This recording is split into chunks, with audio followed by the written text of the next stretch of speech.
वामाङ्कस्थितजानकी परिलसत्कौदण्डदण्डं करे चक्रं चोर्ध्वकरेण बाहुयुगले शङ्खं शरं दक्षिणे बिभ्राणां जलजातपत्रनयनं भद्राद्रिमूर्धस्थितं केयूरादिविभूषितं रघुपतिं सौमित्रियुक्तं भजे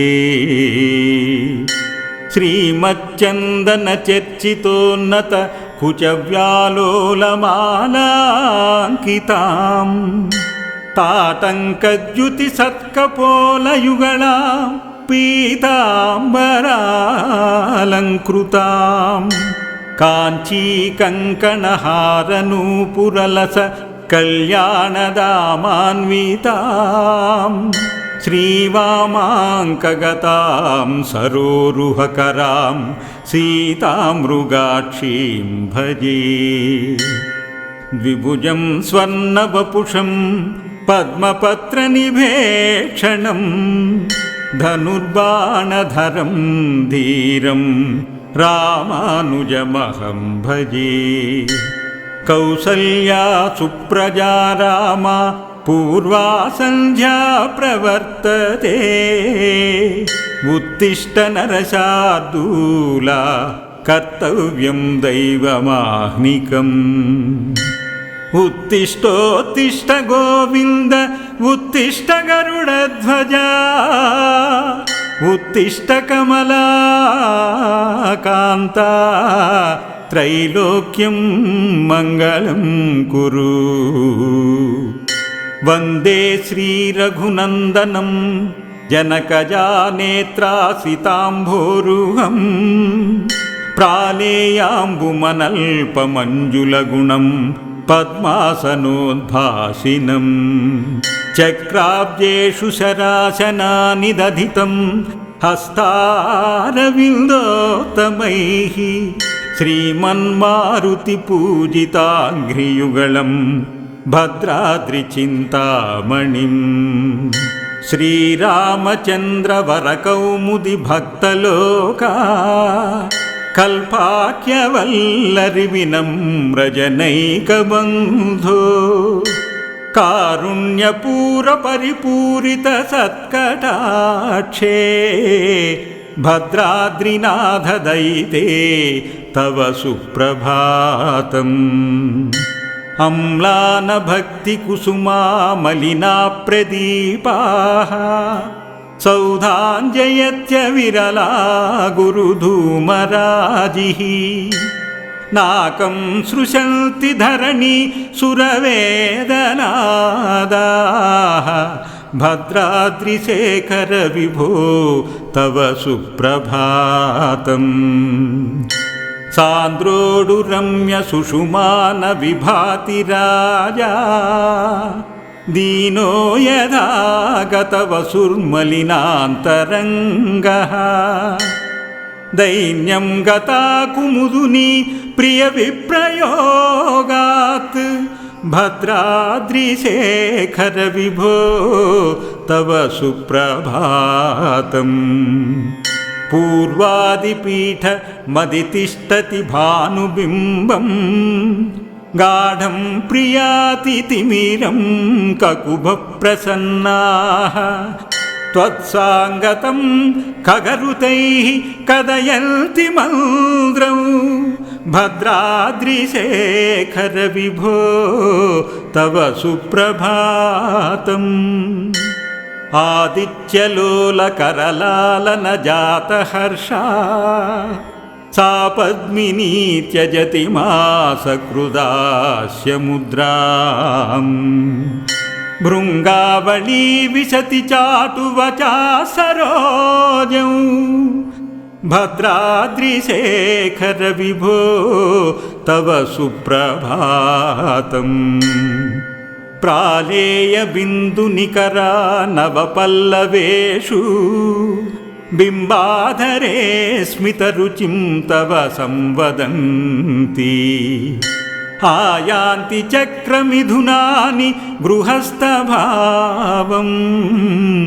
भद्राद्रिशेखर विभो तव सुप्रभातम् आनेतुमास्य पवनं तव सत्सुगन्धी माल्यानि जाति कुसुमानि सरोरुहाणि आमर्दयन् सुरभिगन्धमहोभिवाति भद्राद्रिशेखर विभो तव सुप्रभातम् गोपीकराकलितमन्दनरम्यनादाः गोपालवेणुनिनदेन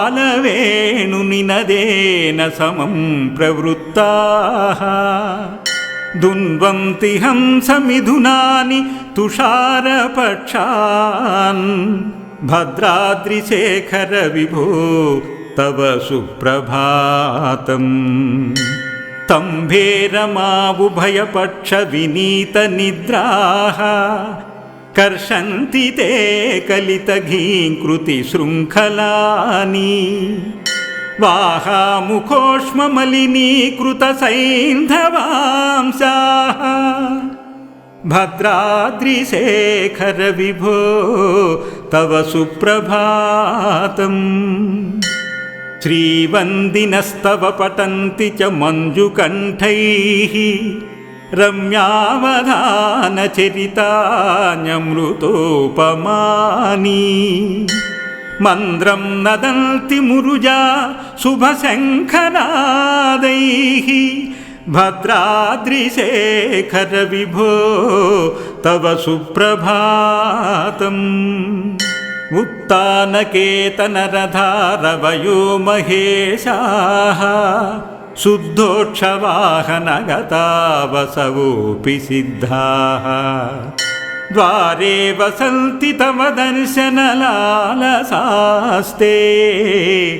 भद्राद्रिशेखर विभो तव सुप्रभातम् चक्राङ्गवाहविधिरेषु सुरेश्वरोऽयं देवर्षिभिर्मुनिगणैः सह लोकपालैः रत्नोपदाञ्जलिभरोऽभिमुखं समास्ते भद्राद्रिशेखर विभो तव सुप्रभातम् दातुं भवान् विविधगोधनरत्नपूगान् आलोकनाय मुकुरादिशुभार्धपुञ्जान् आदाय देहलितले त्रिदशानिषण्णाः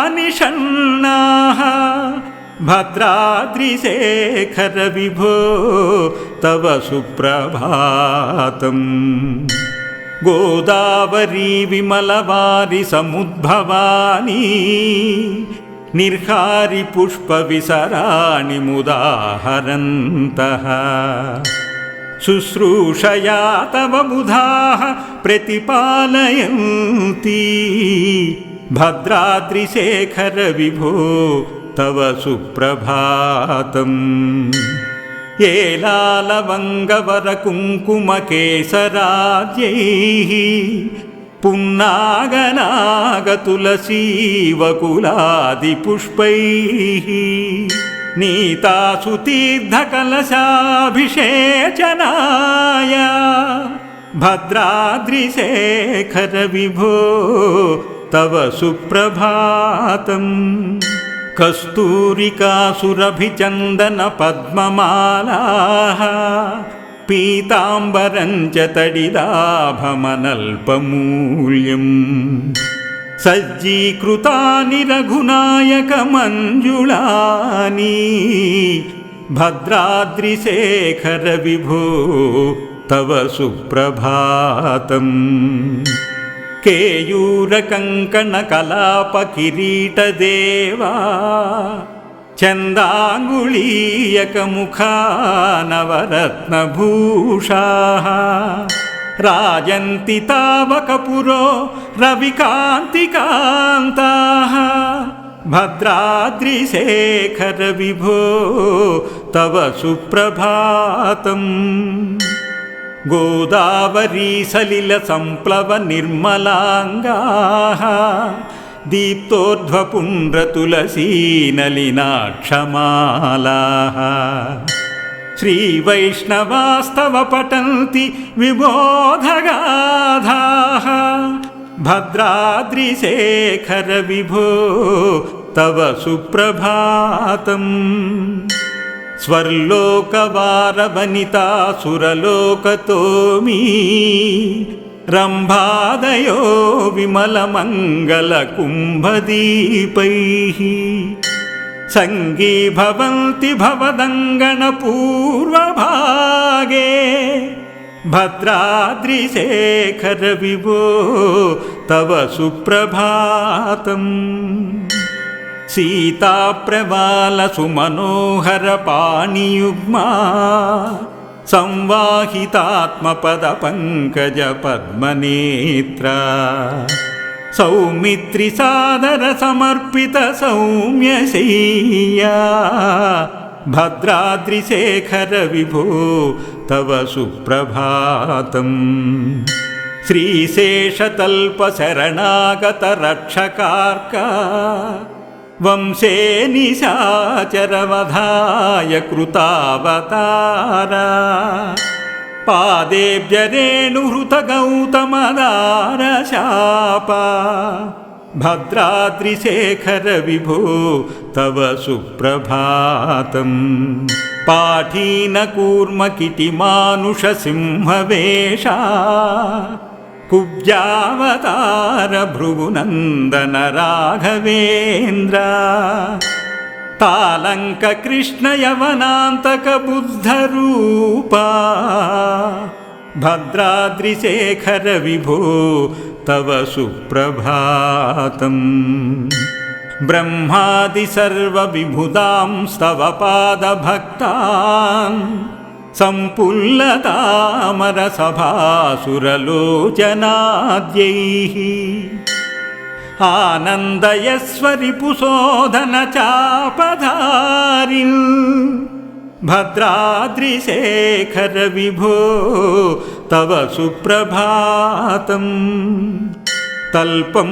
विहाय कृपया वरभद्रपीठम् आस्ताय पूजनमशेषमिदं गृहीत्वा भक्तानशेषभुवनानि च पालयस्व भद्राद्रिशेखर विभो तव सुप्रभातम् कुन्दसुन्दरदन्तपङ्क्तिविभासमानमुखाम्बुजम् नीलनीरदकाय शोभितजानकीतटदुज्ज्वलम् शङ्खचक्रशरासनेषु विराजमानकराम्बुजं भद्रभूधरशेखरं प्रणमामि रामसुधाकरम् अब्जसम्भव शङ्करादिभिरर्चिताङ्घ्रिपयोरुहं मेरुनन्दन भद्रतापसमानसाब्जदिवाकरम् नम्रभक्तजनेष्टदायक पद्मपीठसमास्थितं गौतमीक्षणलालसं प्रणमामि रामसुधाकरम् भीतभानुतनूभवार्तिनिवारणातिविशारदं पादनम्रविभीषणाहितवैरिराज्यविभूतिकं भीमरावणमत्तवारण सिंहमुत्तमविक्रमं भद्रभूधरशेखरं प्रणमामि रामसुधाकरम् घोरसंस्कृतिदुस्तराम्बुदि कुम्भसम्भवसन्निभं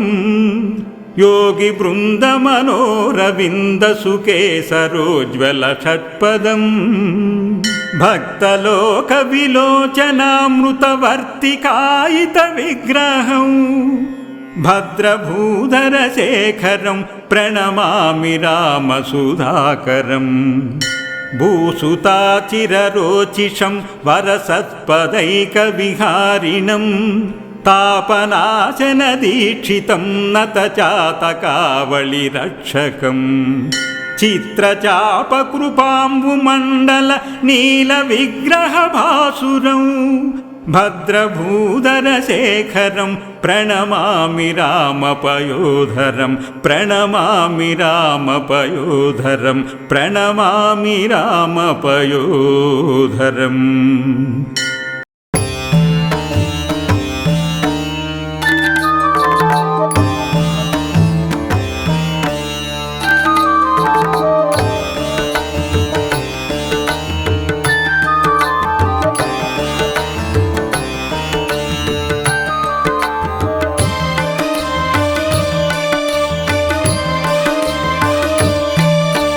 श्रीरामाय नमः। ॐ रामभद्राय नमः। ॐ रामचन्द्राय नमः। ॐ शाश्वताय नमः। ॐ राजीवलोचनाय ॐ श्रीमती नमः। ॐ राजेन्द्राय नमः। ॐ रघुपुङ्गवाय नमः। ॐ जानकीवल्लभाय ॐ जैत्राय नमः।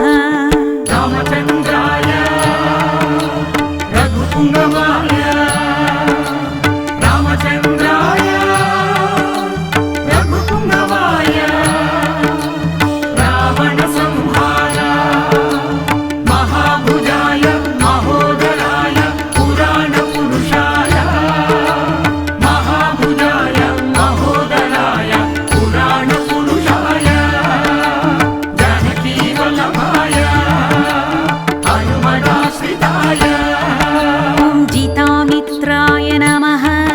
ॐ जनार्दनाय नमः। ॐ विश्वामित्रप्रियाय ॐ दान्ताय नमः। ॐ शरणत्राणतत्पराय बालिप्रमथनाय नमः। ॐ वाग्मिने नमः। ॐ सत्यवाचे नमः। ॐ सत्यविक्रमाय नमः। ॐ सत्यव्रताय नमः। रामचन्द्राय रघुपुङ्गवाय रामचन्द्राय रघुपुङ्गवाय रावणसंहार महाभुजाय महोदराय पुराणपुरुषाय महाभुजाय महोदराय पुराणपुरुषाय जानकीवल्लभाय हनुमदाश्रिताय ॐ व्रतधराय नमः। ॐ सदा हनुमदाश्रिताय ॐ कौसलेयाय नमः। ॐ खरध्वंसिने नमः। ॐ विराधवधपण्डिताय ॐ विभीषणपरित्रात्रे ॐ सप्तकालप्रभेत्रे नमः। ॐ दशग्रीवशिरोहराय ॐ ताटकान्तकाय नमः। ॐ वेदान्तसाराय नमः। रामचन्द्राय रघुपुङ्गवाय रामचन्द्राय रघुपुङ्गवाय रावणसंहार महाभुजाय महोदराय पुराणपुरुषाय महाभुजाय महोदराय पुराणपुरुषाय जानकीवल्लभाय हनुमदाश्रिताय ॐ वेदात्मने नमः। ॐ भवरोगस्य भेषजाय दूषणत्रिशिरोहन्त्रे ॐ त्रिमूर्तये नमः। ॐ त्रिगुणात्मकाय नमः। ॐ त्रिविक्रमाय नमः। ॐ त्रिलोकात्मने नमः। ॐ पुण्यचारित्रकीर्तनाय त्रिलोकरक्षकाय नमः। ॐ धन्विने नमः। रामचन्द्राय रघुपुङ्गवाय रामचन्द्राय रघुपुङ्गवाय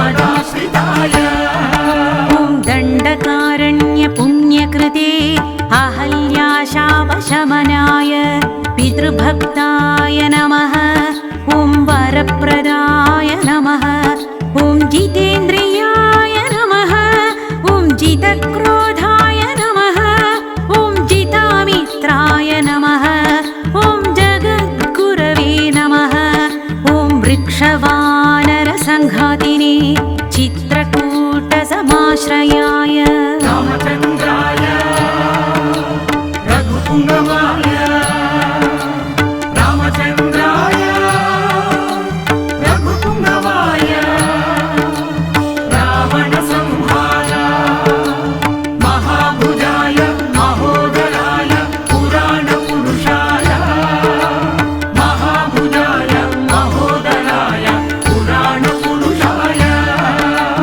जानकीवल्लभाय हनुमदाश्रिताय ॐ जयन्तत्राणवरदाय सुमित्रापुत्रसेविताय सर्वदेवादिदेवाय मृतवानर्जीविताय ॐ मायामारीचहन्त्री ॐ महादेवाय नमः ॐ महाभुजाय नमः ॐ सर्वदेवस्तुताय ॐ सौम्याय नमः ॐ ब्रह्मण्याय नमः रामचन्द्राय रघुपुङ्गवाय रामचन्द्राय रघुपुङ्गवाय रावणसंहार महाभुजाय महोदराय पुराणपुरुषाय महाभुजाय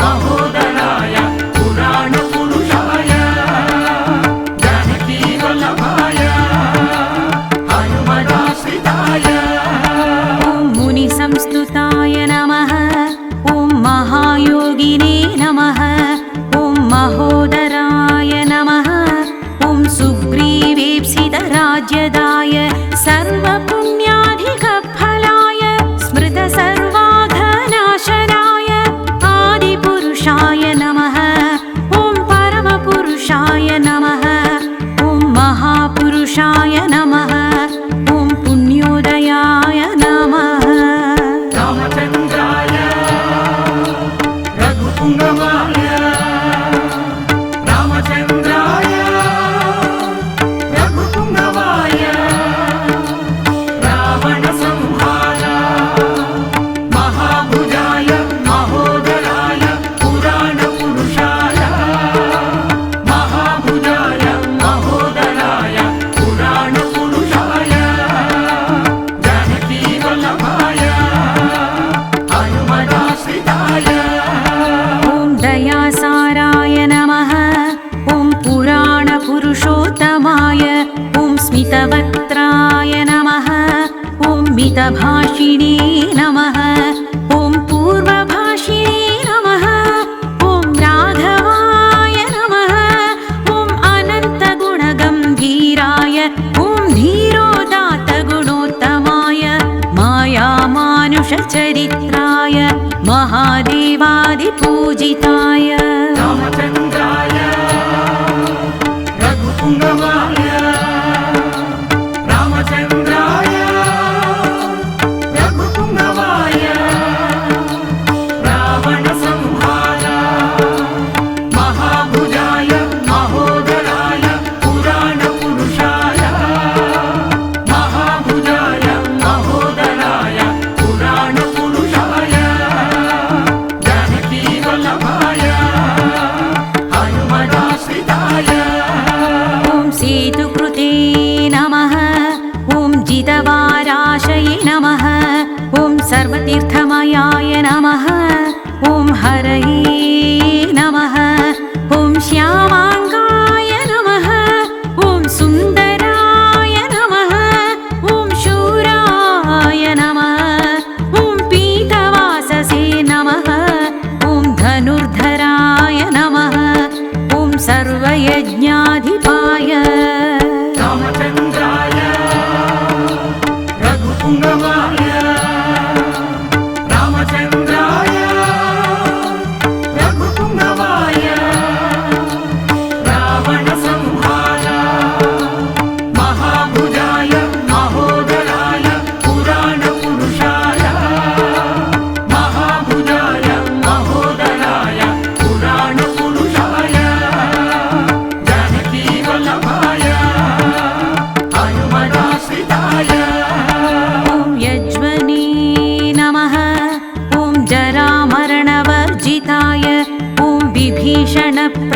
सर्वाधिष्ठात्रे ॐ सर्वावगुणवर्जिताय ॐ परमात्मने नमः ॐ परस्मै ब्रह्मणे नमः ॐ सच्चिदानन्दविग्रहाय परस्मै ज्योतिषे नमः ॐ परस्मै धाम्ने नमः ॐ पराकाशाय नमः रामचन्द्राय रघुपुङ्गवाय रामचन्द्राय रघुपुङ्गवाय रावणसंहार महाभुजाय महोदराय पुराणपुरुषाय महाभुजाय महोदराय पुराणपुरुषाय जानकीवल्लभाय हनुमदाश्रिताय ॐ परात्पराय नमः ॐ परेशाय नमः ॐ पारगाय नमः ॐ पाराय नमः ॐ वेदान्तसाराय नमः ॐ दशग्रीवशिरोहराय सर्वपुण्याधिकफलाय पितृभक्ताय नमः ॐ त्रिगुणात्मकाय नमः ॐ श्रीरामाय नमः रामचन्द्राय रघुपुङ्गवाय रामचन्द्राय रघुपुङ्गवाय रावणसंहार महाभुजाय महोदराय पुराणपुरुषाय महाभुजाय महोदराय पुराणपुरुषाय जानकीवल्लभाय हनुमदाश्रिताय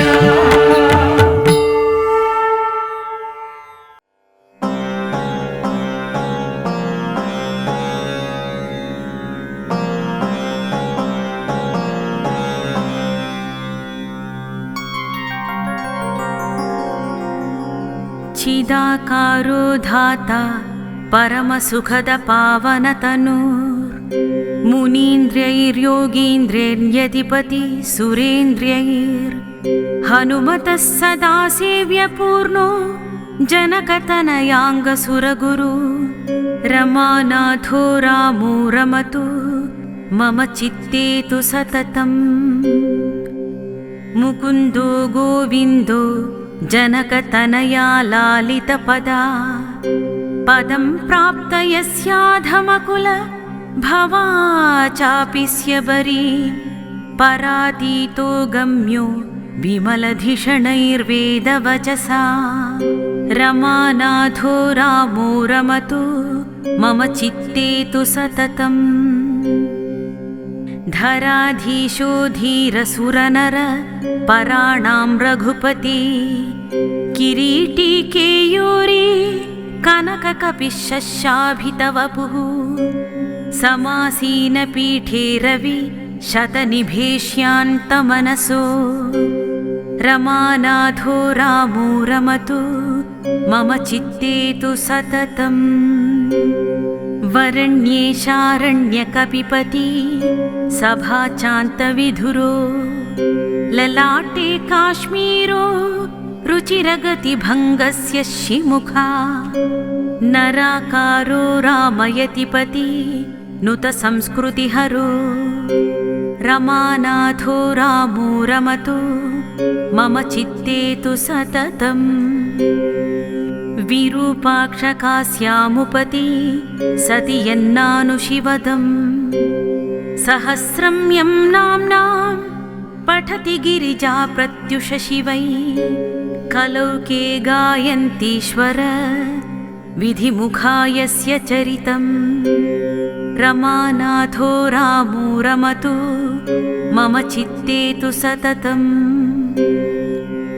परो धीरो धीरो नरकुल भवश्चासुरहार परात्मा सर्वज्ञो वरसुरगणैर्गीतसुयाशा अहल्याशापघ्नशरकर अजः कौलीकसखा रमानाथो रामो रमतु मम चित्ते तु सततम् ऋषिकेशशौरीधरणी धरधारी मधुरिपु रूपेन्द्रो वैकुण्ठो गजरिपुहरस्तुष्टमनसा बलिध्वंसी वीरो दशरथसुतो नीतिनिपुणो रमानाथो रामो रमतु मम चित्ते तु सततम् कविसौमित्रीड्यकपट मृगघाति वनचरो रणश्याघीदान्तो धरणीभरहर्तासुरनुत अमानीमानज्ञो निखिल जनपूज्यो हृदिशयो रमानाथो रामो रमतु मम चित्ते तु सततम् इदं रामस्तोत्रं परममरदासेन रचितम् उषःकाले भक्त्यादि पठति यो भावसहितं मनुष्यस्य क्षिप्रं जनिमृतिभयं तापजनकं परित्यज श्रेष्ठं रघुपतिपदं याति शिवदम्।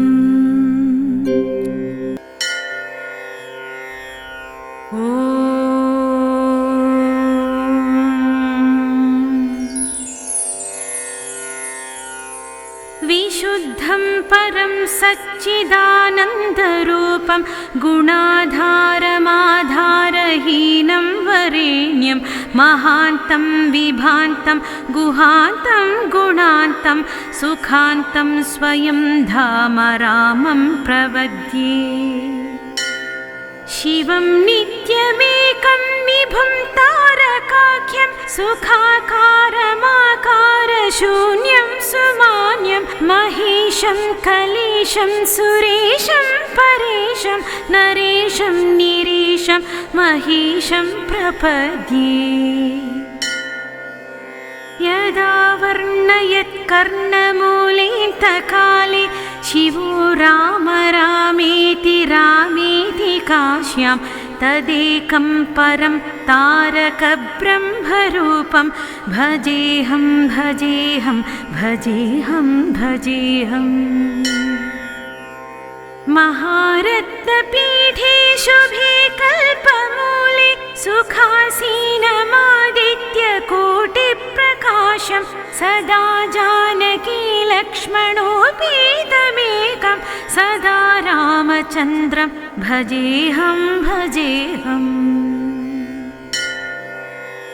क्वणद्रत्नमञ्जीरपादारविन्दं लसन्मेखलाचारुपीताम्बराढ्यं महारत्नहारोल्लसत्कौस्तुभाङ्गं नदच्छच्चरीमञ्जरीलोलमालम् लसच्चन्द्रिकास्मेरशोणाधराभं समुद्यत्पतङ्गेन्दुकोटिप्रकाशं नमद्ब्रह्मरुद्रादिकोटिररत्न स्फुरत्कान्तिनि राजराजाधिताङ्घ्रिम् पुरप्राञ्जलीनाञ्जनेयादिभक्तान् स्वचिन्मुद्रया भद्रया बोधयन्तं भजेऽहं भजेऽहं सदा रामचन्द्रं त्वदन्यं न मन्ये न मन्ये न मन्ये यदा मत्समीपं कृतान्तः समेत्य प्रचण्डप्रकोपैर्भटैर्भीषयेन्मां सदा विष्करोषि त्वदीयं स्वरूपं सदा पत्प्रणाशं सकोदण्डबाणम् निजे मानसे मन्दिरे सन्निधेः प्रसीद प्रसीद प्रभो रामचन्द्र ससौमित्रिणा कैकेयीनन्दनेन स्वशक्त्यानुभक्त्या च संसेव्यमान स्वभक्ताग्रगण्यैकपीशैर्महीशै अनेकैरनेकैश्च राम प्रसीद नमस्ते नमोऽस्त्वीश राम प्रसीद प्रसाधि प्रसाधि प्रकाशं प्रभो माम्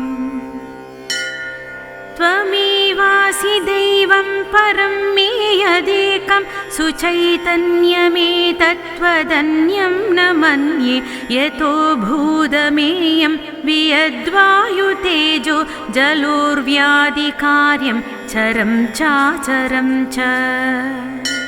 नमः सच्चिदानन्दरूपाय तस्मै नमो देवदेवाय रामाय तुभ्यं नमो जानकी जीवितेशाय तुभ्यं नमः पुण्डरीकाय ताक्षाय तुभ्यम् नमो भक्तियुक्तानुरक्ताय तुभ्यं नमः पुण्यपुञ्जैकलभ्याय तुभ्यं नमो वेदवेद्याय चाद्याय पुंसे नमः सुन्दरायेन्दिरावल्लभाय। नमो विश्वकर्त्रे नमो विश्वहर्त्रे नमो विश्वभोक्त्रे नमो विश्वमात्रे नमो विश्वनेत्रे नमो विश्वजेत्रे नमो विश्वपित्रे नमो विश्वमात्रे। नमस्ते नमस्ते समस्त प्रपंच प्रभोग प्रयोग प्रमाण प्रवीण मदीयं मनस्त्वत्पदद्वन्द्व सेवां विधातुं प्रवृत्तं सुचैतन्यसिद्ध्यै। शिलापित्वदङ्घ्रिक्षमासङ्गिरेणु प्रसादाधिचैतन्यमाधत्त राम नरस्त्वत्पदद्वन्द्वसेवाविधान सुचैतन्यमेतीति किं चित्रमत्र। पवित्रं चरित्रं विचित्रं त्वदीयं नराये स्मरन्त्यन्महं रामचन्द्र भवन्तं भवान्तं भरन्तं भजन्तो लभन्ते कृतान्तं न पश्यन्त्यतोऽन्ते। स पुण्यः स गण्यः शरण्यो ममायं नरो वेदयो देवचूडामणिं त्वां सदाकारमेकं चिदानन्दरूपं मनोवागगम्यं परं धाम राम। प्रचण्डप्रतापप्रभावाभिभूत प्रभूतारिवीर प्रभो रामचन्द्र बलं ते कथं वर्ण्यते देवबाल्ये यतो खण्डिचण्डीशकोदण्डदण्डः। दशग्रीवमुग्रं सपुत्रं समित्रं सरिद्दुर्गमध्यस्थरक्षो गणेशं भवन्तं विना रामवीरो नरो वा सुरो वा मरो वा जयेत्कस्त्रिलोक्याम्। सदा राम रामेति नामामृतं ते सदा राममानन्दनिष्यन्दकन्दं पिबन्तं नमन्तं सुदन्तं हसन्तं हनुमन्तमन्तर्भजेतं नितान्तम्। सदा राम रामेति रामामृतं ते सदा राममानन्दनिष्यन्दकन्दं पिबन्नन्वहं नन्वहं नैव मृत्यो पिबेमि प्रसादादसादात्तवैव।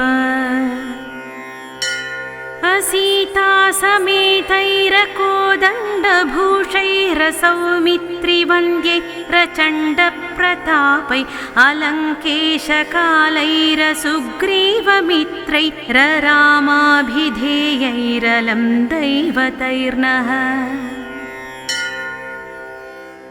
अवीरासनस्थैरचिन्मुद्रिकाढ्यैरभक्ताञ्जनेयादितत्त्वप्रकाशै अमन्तारमूलैरमन्दारमालैररामाभिधेयैरलं दैवतैर्नः। असिन्धुप्रकोपैरवन्ध्यप्रतापैरबन्धुप्रयाणैरमन्दस्मिताढ्यै अदण्डप्रवासैरखण्डप्रवासैररामाभिधेयैरलं प्रबोधैररामाभिधेयैरलं दैवतैर्नः हरे राम सीतापते रावणारे खरारे मुरारे सुरारे परेति लपन्तं नयन्तं सदा कालमेवं समालोकया शेषबन्धो नमस्ते सुमित्रा सुपुत्राभिवन्द्य नमस्ते सदा कैकेयी नन्दनेड्य नमस्ते सदा वानराधीशवन्द्य नमस्ते नमस्ते सदा रामचन्द्र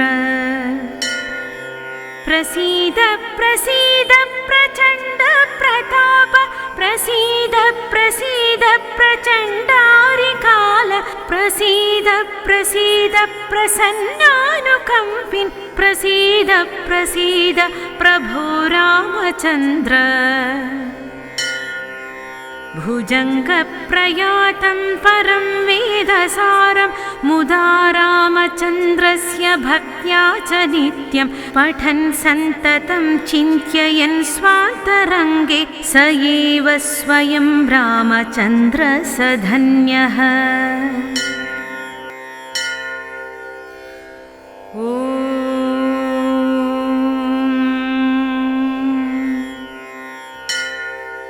श्रीरामो रामभद्रश्च रामभद्रश्च रामचन्द्रश्च शाश्वतः राजीवलोचन श्रीमान् राजेन्द्रो रघुपुङ्गवः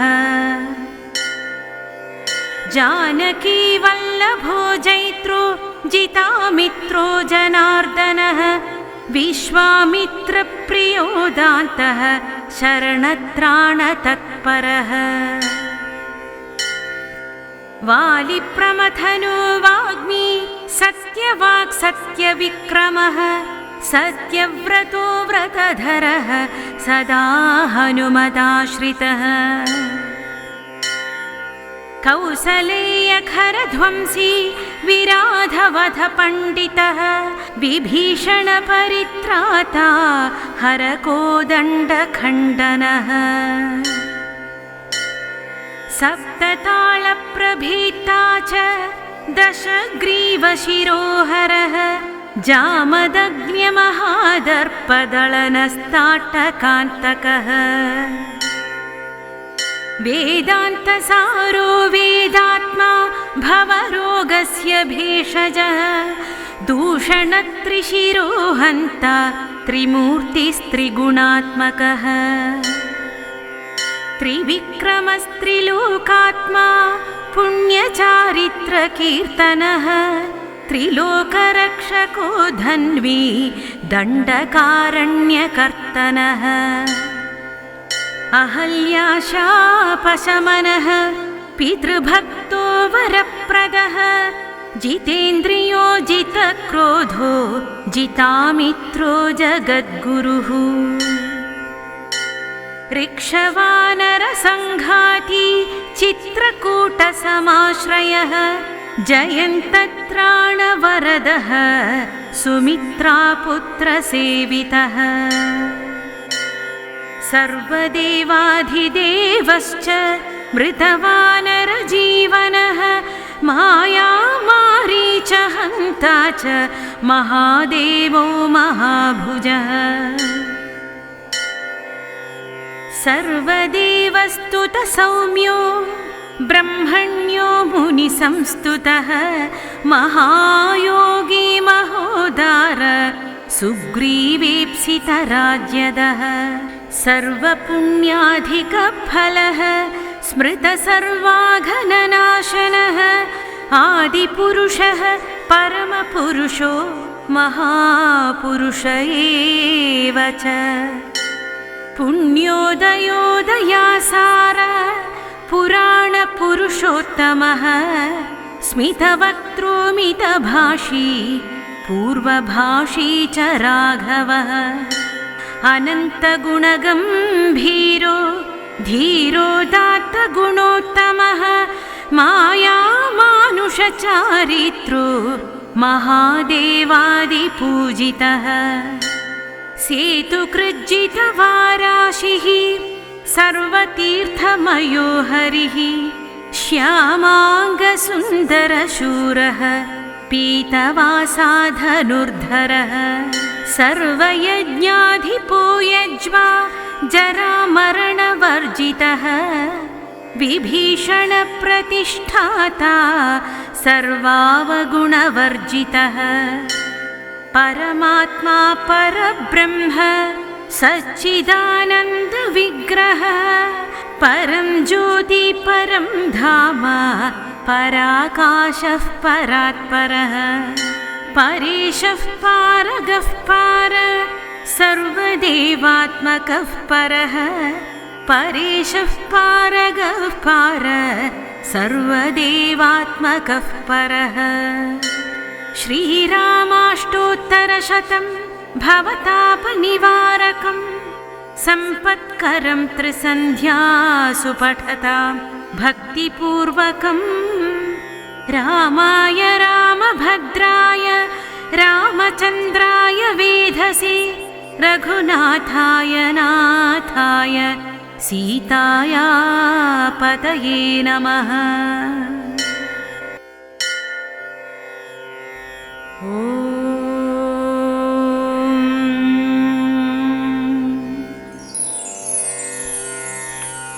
यस्मिंस्तु दिवसे राजा चक्रे गोदानमुत्तमं तस्मिंस्तु दिवसे शूरो युधाजित्समुपेयिवान् पुत्रकेकेयराजस्य साक्षात् भरतमातुलः दृष्ट्वा पृष्ट्वा च कुशलं राजानामिदम् अब्रवीत् केकेयाधिपति राजा स्नेहात् कुशलमब्रवीत् येषां कुशलकामोऽसि तेषां सम्प्रत्यनामयम्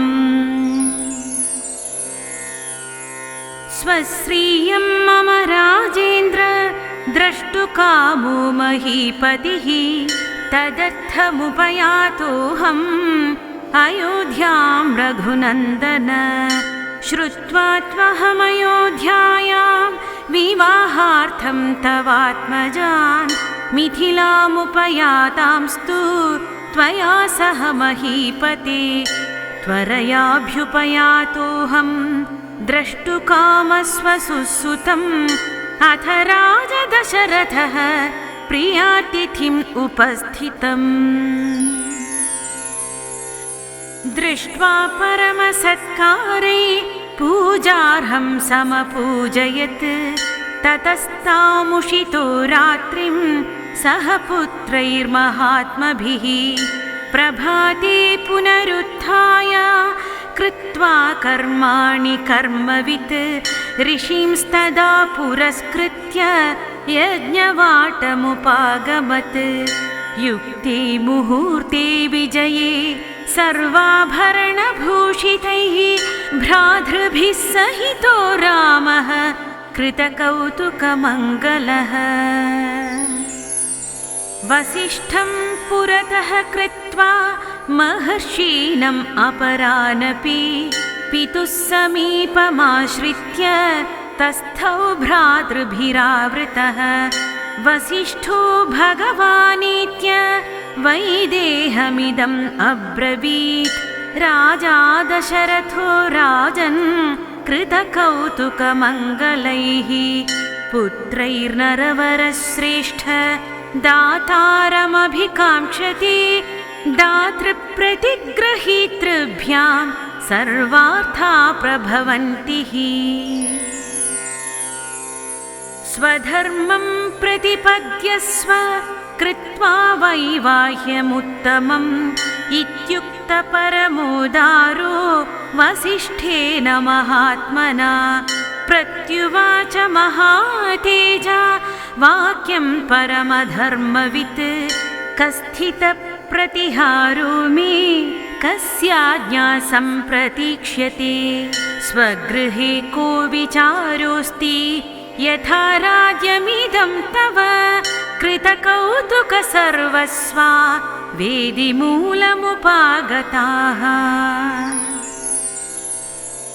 मम कन्या मुनिश्रेष्ठ दीप्तावह्नेरिवार्चिषः सज्जोऽहं त्वत्प्रतीक्ष्मोऽस्मि वेद्यामस्यां प्रतिशितः अविघ्नं कुरुतां राजा किमर्थमवलम्बते तद्वाक्यं जनकेनोक्तं श्रुत्वा दशरथस्तदा प्रवेशयामास सुतान् सर्वान् ऋषिगणानपि ततो राजा विदेहानां वसिष्ठमिदमब्रवीत् कारयस्व ऋषि सर्वमृषिभिः सह धार्मिक रामस्य लोकरामस्य क्रियां वैवाहिकीं प्रभो तथेत्युक्त्वा तु जनकं वसिष्ठो भगवान् ऋषिः विश्वामित्रं पुरस्कृत्य शतानन्दं च धार्मिकं प्रपामध्ये तु विधिवत् वेदीं कृत्वा महातपाः अलञ्चकार तां वेदीं गन्धपुष्पैः समन्ततः सुवर्णपालिकाभिश्च छिद्रकुम्भैश्च साङ्कुरैः अङ्कुराढ्यैः शरावैश्च धूपपात्रैः सधूपकैः शङ्खपात्रैः सस्रुवैः सस्रुग्भिः पात्रैरघ्यार्भिपूरितैः लाजपूर्णैश्च पात्रेभिरक्षतैरभिसंस्कृतैः दम्भैर्समैः समास्तीर्य विधिवन्मन्त्रपूर्वकम् अग्निमादाय वेद्यां तु विधिमन्त्रपुरस्कृतम्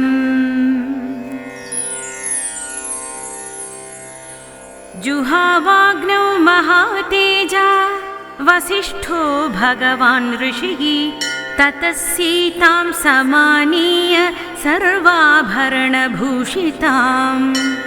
समक्षमग्नि संस्थाप्य राघवाभिमुखे तदा अब्रवीजनको राजा कौसल्यानन्दवर्धनम् इयं सीता मम सुता सह धर्मचरी तव प्रदीच्छ चैनां भद्रं ते पाणिं गृह्णीष्व पाणिना पतिव्रता महाभागा छायेवानुगता सदा इत्युक्त्वा प्राक्षिपद्राजा मन्त्रपूतं जलं तदा साधु साध्विति देवानां ऋषीणां वदतां तदा देवदुन्दुभिर्निर्घोषः पुष्पवर्षो महानभूत् एवं दत्त्वा तदा सीतां मन्त्रोदकपुरस्कृताम् अब्रवीजनको राजा हर्षेणाभिपरिप्लुतः लक्ष्मणा गच्छ भद्रं ते ऊर्मिलामुद्यतां मया प्रतीच्छ पाणिं गृह्णीष्व मा भूत्कालस्य पर्ययः तमेव मुक्त्वा जनको भरतं चाभ्यभाषत गृहाण पाणिं माण्डव्या पाणिना रघुनन्दन शत्रुघ्नं चापि धर्मात्मा अब्रवीज्जनकेश्वरः श्रुतकीर्त्या महाबाहो पाणिं गृह्णीष्व पाणिना सर्वे भवन्तः सौम्याश्च सर्वे सुचरितव्रताः पत्नीभिः सन्तु काकुत्स्था मा भूत्कालस्य पर्ययः जनकस्य वचः श्रुत्वा पाणिं पाणिभिरास्पृशन् चत्वारस्ते चतस्रिणां वसिष्ठस्य मते स्थिताः अग्निं प्रदक्षिणीकृत्य वेदीं राजानमेव च ऋषिंश्चैव महात्मानः स भार्या रघुसत्तमा यथोक्तेन तथा चक्रुर्विवाहं विधिपूर्वकं काकुत्स्थैश्च गृहीतेषु ललितेषु च पाणिषु पुष्पवृष्टिर्महत्यासि दन्तरिक्षात् सुभास्वरा दिव्यदुन्दुभिर्निर्घोषैर्गीतवादित्रनिस्वनैः न नृतुश्चाप्सरसङ्घा गन्धर्वाश्च जगःकलं विवाहे रघुमुख्यानां तदद्भुतमदृश्यत ईदृशो वर्तमाने तु तूर्यो धुष्टनिनादिते त्रिरग्निं ते परिक्रम्य ऊहुर्भार्यां महौजसः अथोपकार्यां जग्मुस्ते सभार्या रघुनन्दनाः राजाप्यनुययौ पश्यन् सर्षिसङ्घः स बान्धवः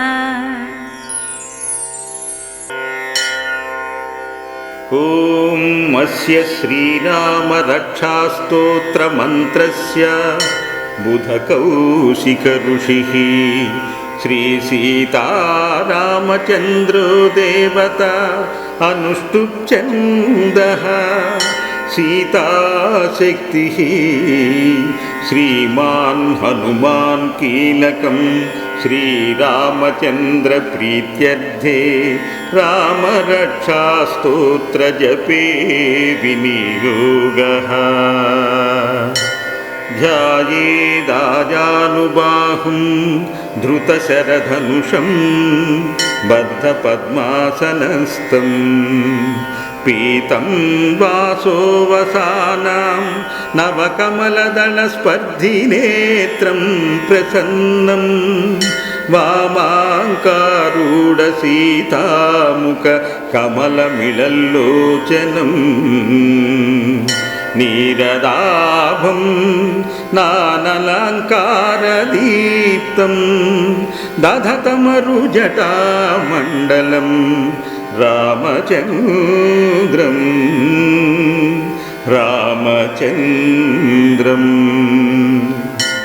चरितं रघुनाथस्य शतकोटिप्रविस्तरम् एकैकमक्षरं पुंसां महापातकनाशनं ध्यात्वा नीलोत्पलश्यामं रामं राजीवलोचनं जानकीलक्ष्मणोपेतं जटामकुटमण्डितं सासितूणधनुर्बाण पाणिं नक्ताञ्चरान्तकं स्वलीलया जगत्रातु माविर्भूतमजं विभुं रामरक्षां पठेत् प्राज्ञ पापग्नीं सर्वकामदां शिरो मे राघव पातु पालं दशरथात्मजः कौसल्यो दृशौ पातु विश्वामित्रप्रियकृती घ्राणं पातु मखत्राता मुखं सौमित्रिवत्सलः जिह्वां विद्यानिधिः पातु कण्ठं भरतवन्दितः स्कन्दौ दिव्यायुधः पातु भुजौ भग्नेशकार्मुकः करौ सीतापतिः पातु हृदयं जामदगृहजित् मध्यं पातु करध्वंसी नाभिं जाम्बवदाश्रयः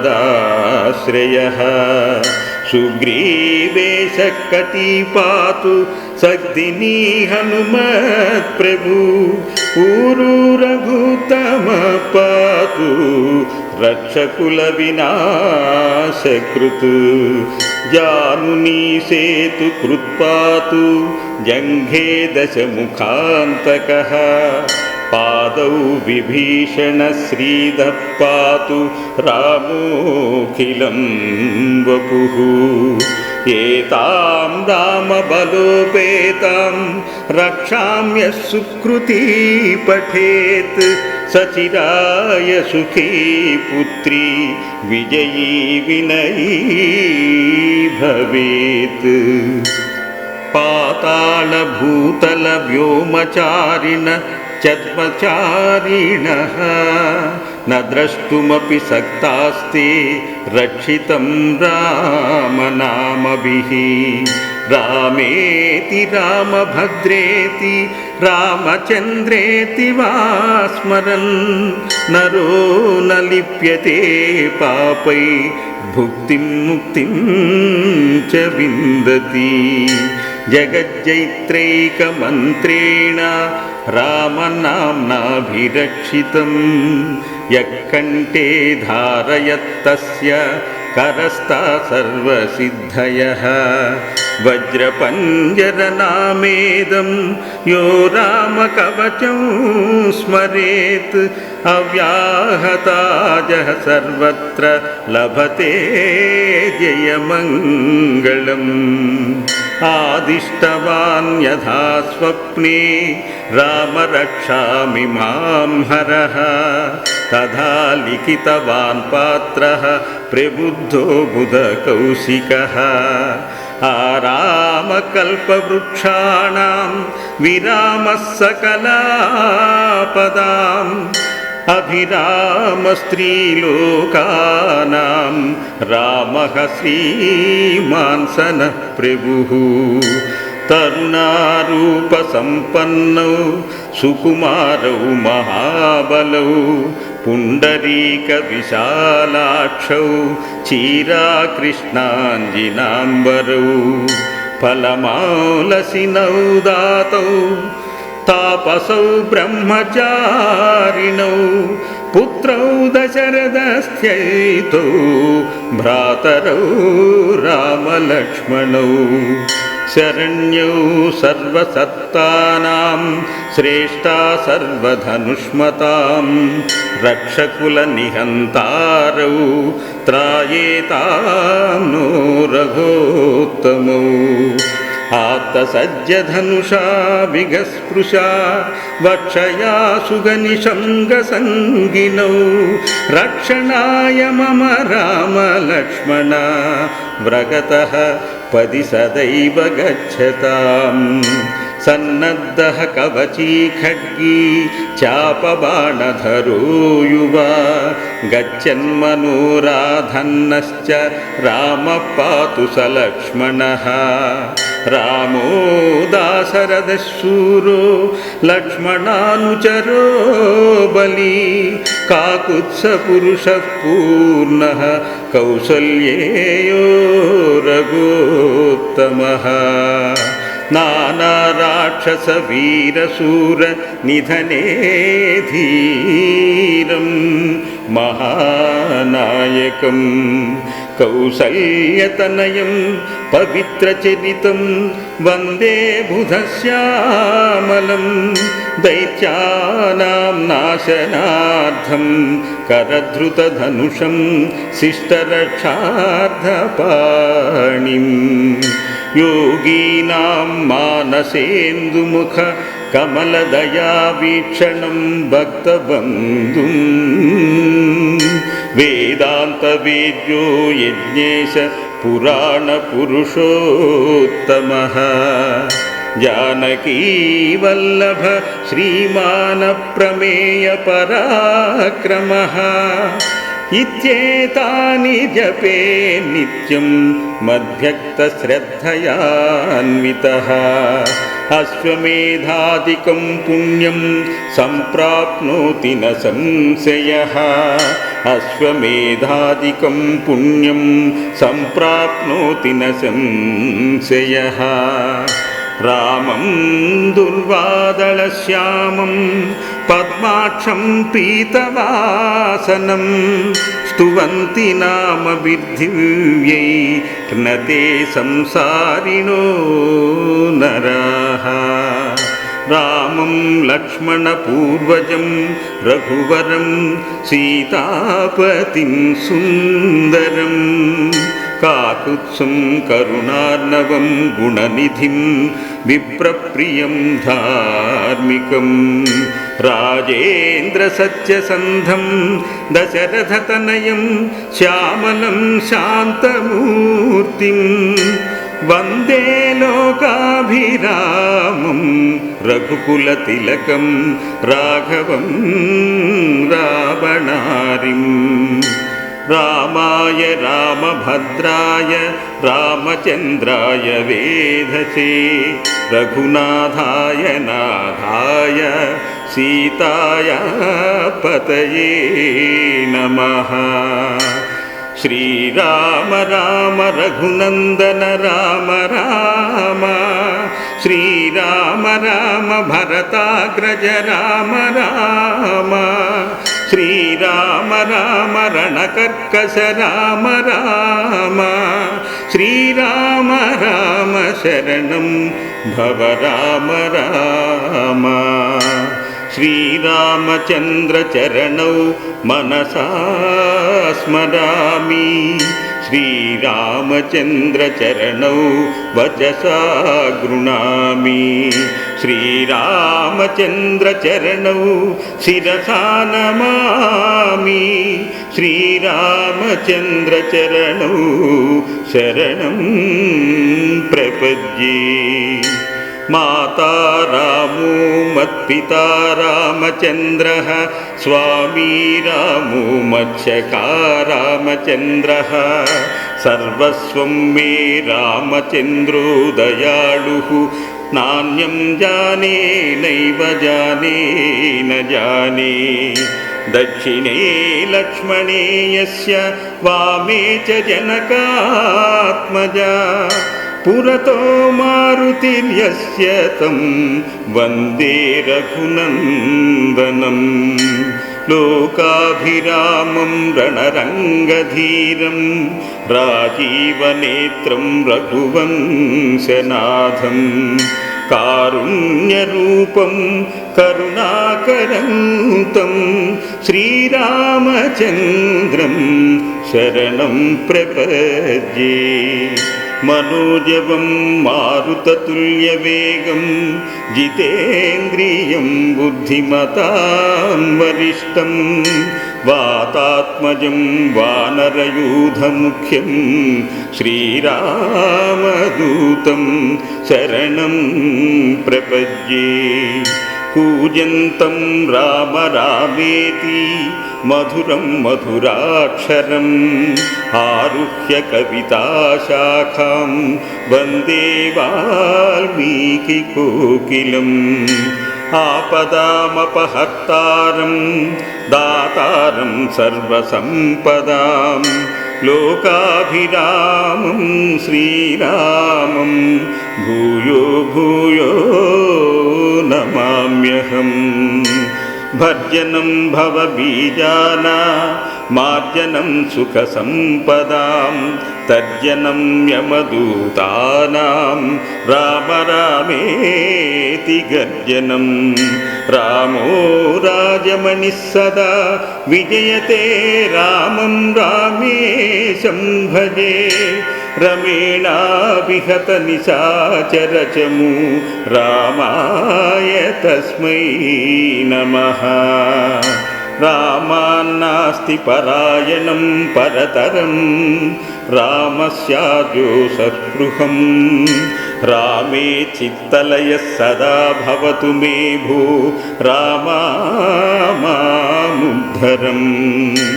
श्रीराम राम रामेति रमे रामे मनोरमे सहस्रनाम तत्तुल्यं रामनाम वरानने। श्रीरामं मुनिविश्रामं जनसद्दामं हृदयारामं सीतारञ्जन सत्यसनातनराजारामं घनश्यामं। नारी संस्तुतकालिन्दीनत निद्रा प्रार्थितभूपालं रामं त्वां शिरसा सततं प्रणमामि छेदिता सत्तालं नानारक्षसहन्तारं शरधर्तारं जनताधारं वालीमर्दनसागरबन्धन नानाकौतुककर्तारं पौरानन्ददनारीतोषक कस्तूरीयुतसत्फालं रामं त्वां शिरसा सततं प्रणमामि छेदिता सत्तालं श्रीकान्तं जगतीकान्तं स्तुतसद्भक्तं बहुसद्भक्तं सद्भक्तहृदयेप्सितपूरक पद्माक्षं नृपजाकान्तं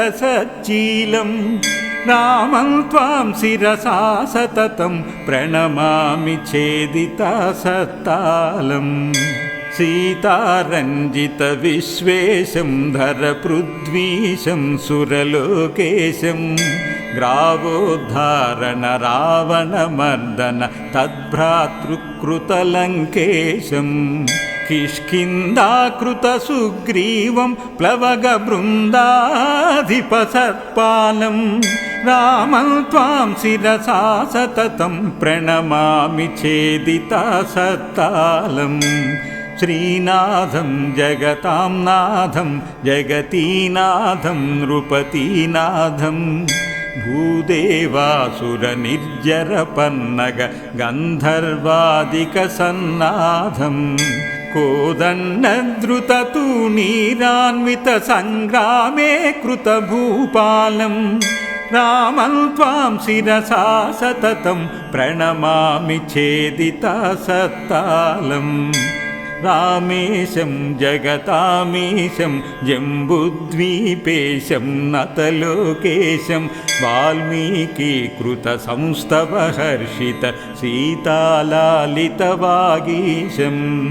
पृथ्वीशं हृतभूभारं सतयोगीन्द्रं जगतीपालं रामं त्वां शिरसा सततं प्रणमामि छेदिता सत्तालं चिद्रूपं जितसद्रूपं नतसद्भक्तं नतसद्भूपं सप्तद्वीपजवर्षजकामिनि संनीराजितपृथ्वीशं नानापार्थिवनानोपायन सम्यक्तोषितसद्भूपं रामं त्वां शिरसा सततं प्रणमामि छेदिता सत्तालं संसेव्यं मुनिभिर्गेयं कविभिस्तव्यं हृदि सन्ध्यारं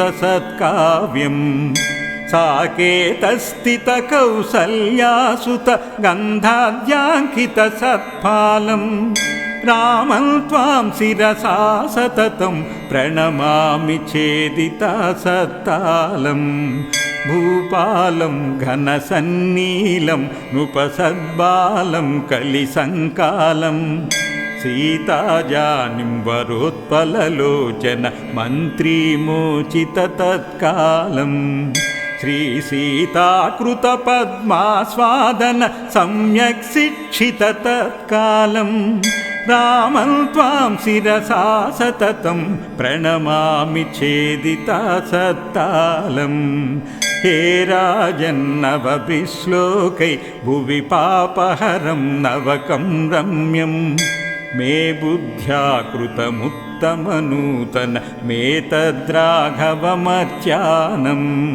स्त्रीपौत्रान्नादिकक्षेमप्रदमस्वत्सद्वरदं बालं रामं त्वां शिरसा सततं प्रणमामि छेदिता सत्तालं रामं त्वां शिरसा सततं प्रणमामि छेदिता सत्तालं प्रणमामि छेदिता सत्तालं प्रणमामि छेदिता सत्तालम्